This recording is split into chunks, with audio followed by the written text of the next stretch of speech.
please consider supporting me on Patreon for just $1 a month. Link is in the description below.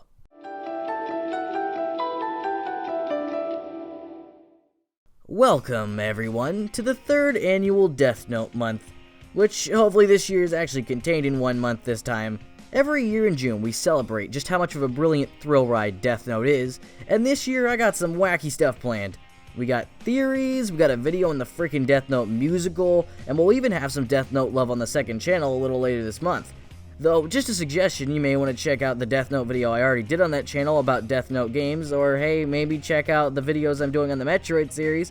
Real talk, the video I just released on Metroid 2 is probably the best one I've ever made, so, check that out, just a suggestion. Anyways, today we're talking about the very thing that got us into this beautiful series, that being this set of flippin' fantastic episodes. This series has so many iconic moments and so many thrilling highs that it just wouldn't be fair if I didn't give the episodes themselves a bit of love. So today, we're going through my top 10 Death Note episodes. Now trust me, this list was absolutely brutal to make, as I had to leave out a ton of brilliant episodes, so if one you like doesn't show up here, that's fine. Heck, give me your top 10 episodes in the comments below. I love comments like that, so I'd really love to hear your thoughts. I'm serious, by the way, this isn't just some typical YouTuber top 10 list statement, I actually do want to hear your favorites. Without further ado, let's start the countdown.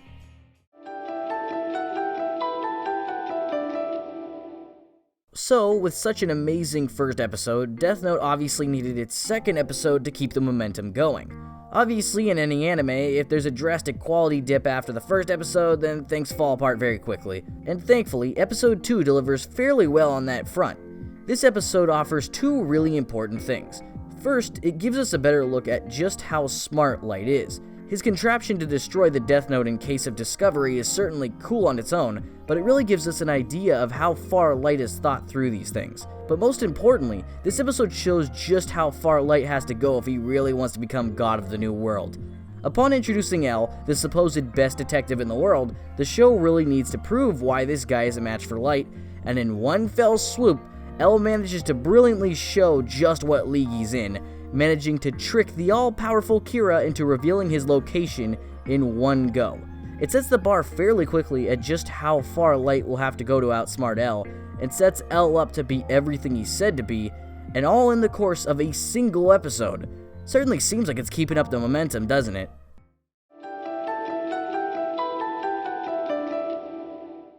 Being right in the middle of the series, episode 15 is the point where the L vs Kira conflict is ramping up. We've had several instances where one has had a leg up over the other, only for said other to completely pull the rug out from under them. This episode is exactly the same. For a brief period of time, it seems like Light may have actually won. Misa has the Shinigami eyes, and all Light needs to do is get her to memorize L's name.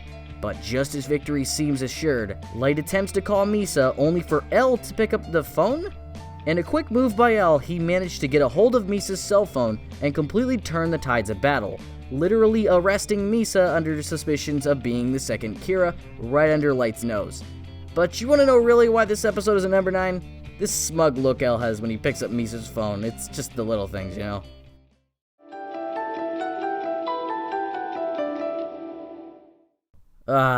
Death Note's ever so divisive ending. Well, if you must know, I did not put this episode at number 8 because I like the winner of this battle. Near won via some pretty dumb means, and I still stand by that. But what I do like about this episode is the new side we get to see of Light. At this point in the series, after having no rival at all for a long period of time, Light has pretty much gone off the deep end.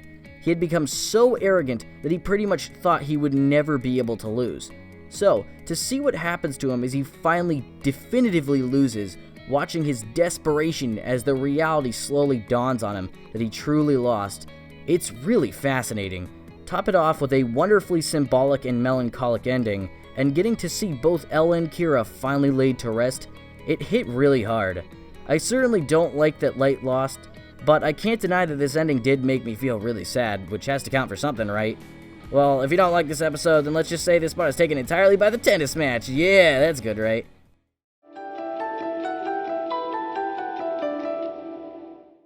A lot of my favorite episodes have the characters managing to squirm their way out of some pretty dangerous situations through nothing but smart planning and some risky moves, and episode 4 is exactly that. With Light dealing with a stalker he does not know the name of, he really needs to find a way to deal with them before they catch him. While Ryuk offers up the Shinigami eyes as an option, Light obviously doesn't want half his lifespan taken. Plus, that'd be far too easy and really wouldn't be that exciting. I mean, could you imagine if Light just walked out, saw his name, and wrote it down? That'd be pretty anticlimactic. So instead, Light uses the Death Note in crafty ways, using a forced bus hijacking to masterfully get the name out of his target, which, all in all, made for one of the most exciting episodes in the early part of the show. This was the point where I knew the show wasn't going to slow down, and that I was in for one heck of a crazy ride.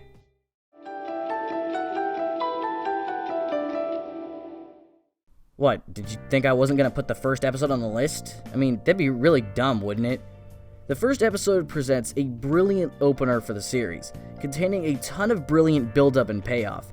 Watching Light slowly get to grips with the Death Note, coming up with his true plan to become God of the New World, and getting our first introduction to Ryuk couldn't have made for a better opening. It's really hard not to get invested with a start like that, and the final scene with Light taking down legions of criminals is not only one of the most iconic scenes in the entire series, but it always manages to get me really excited. Seriously though, every person I've shown this episode to pretty much decided from that episode alone that they weren't going to be stopping anytime soon. A good inaugural episode is vital to getting viewers invested in the action, and there aren't many anime that have as good of a first episode as Death Note does.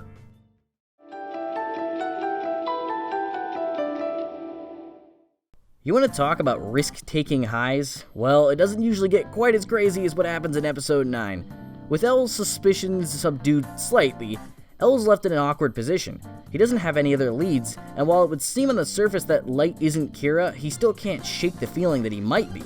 So, in a move I never saw coming up to this point, L decides, screw it, let's go talk to him. He literally goes to the same college entrance exam to meet Light, and then to make things even crazier, he decides to outright reveal that he's the Detective L right to what could potentially be Kira. What? What kind of person does this? He basically threw himself into one of the most dangerous situations he possibly could have thought of. And you know what? I love it. This kind of crazy decision making, putting the opponent and themselves in a ridiculously dangerous situation just to throw them off, is what made me fall in love with this series. This is always one of the first things that pops into my mind when I think of Death Note, and why wouldn't it? Not only does it make for one of the most iconic moments in the entire series, but boy does it never fail to get my adrenaline pumping.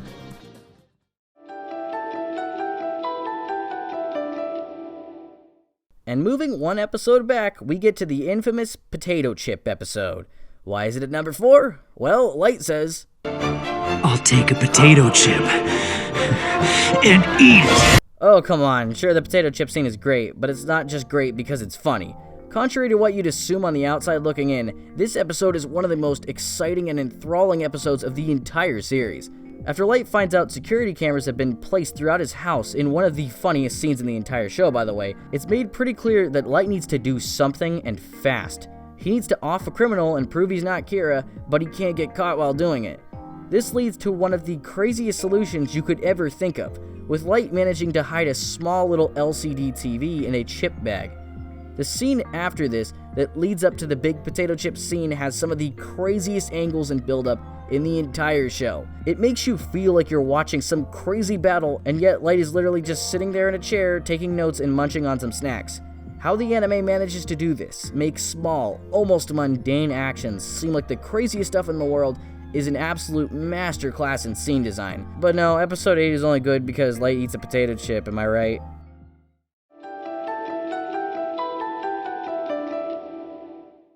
These episodes are so good, so fundamentally excellent, that it's really difficult to put into words just how well executed they are.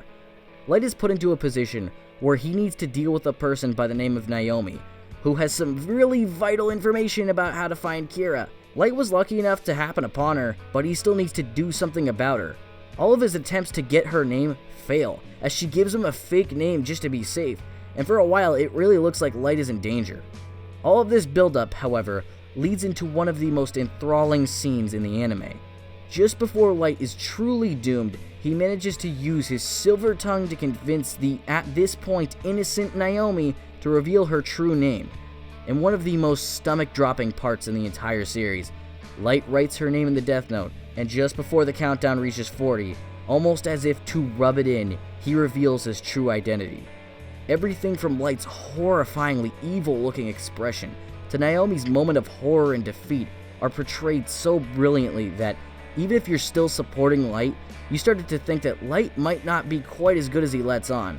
Everything he does here feels like less of a person just trying to survive, and more like an evil mastermind rubbing his victory in the face of someone who is completely innocent. This set of episodes never fails to give me chills. They're just that good. And if you're mad that I put 2 entries at number 3, then just imagine this is a top 11 instead.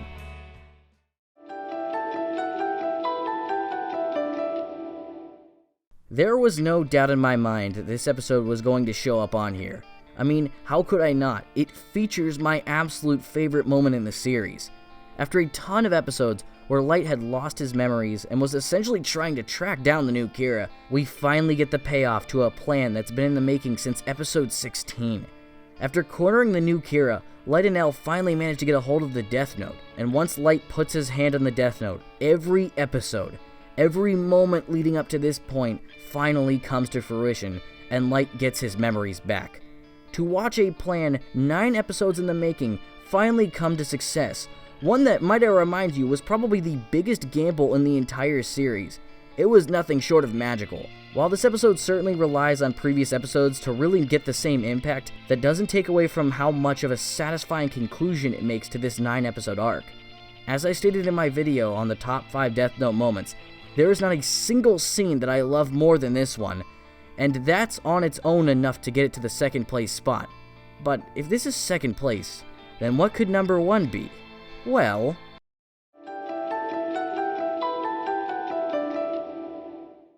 this episode, from the beginning, it's fairly clear something is off. No progress is being made on Elle's end, and all the characters are just acting weird. It's almost like they know that it's too late, that Kira has already won. The build-up to the last scene in the episode is brilliant, so much so that it's fairly clear what's going to happen. There's so much foreshadowing that Elle's time is truly up, but even better is that the show doesn't just rip the band-aid off, it makes the wait agonizing as it becomes clear that one of the greatest characters in the series is soon going to no longer be with us. And that death scene, oh my gosh, it's just so painful to watch. Elle is my favorite character in the show, so to see it finally happen, to see Kira enact his justice on Elle, it was heartbreaking when I first watched it. Still, rewatching this episode puts me in a sad mood, and why shouldn't it? But despite that, it's hard for me to not put this episode as anything else except number 1. No episode up to this point got me this emotional, got me to genuinely feel sad. And honestly, this episode would have made for a fantastic conclusion to the series on its own. It made for such a fitting end to the Kira-Elle rivalry that nothing after could even compare, no matter what it did. And that's my list. Be sure to give me yours in the comments below. Also be sure to check out my 2nd channel, as the Death Note games video and the Metroid videos should be more than enough to hold you over until the channel's next Death Note video. Anyways, see you guys in the next video.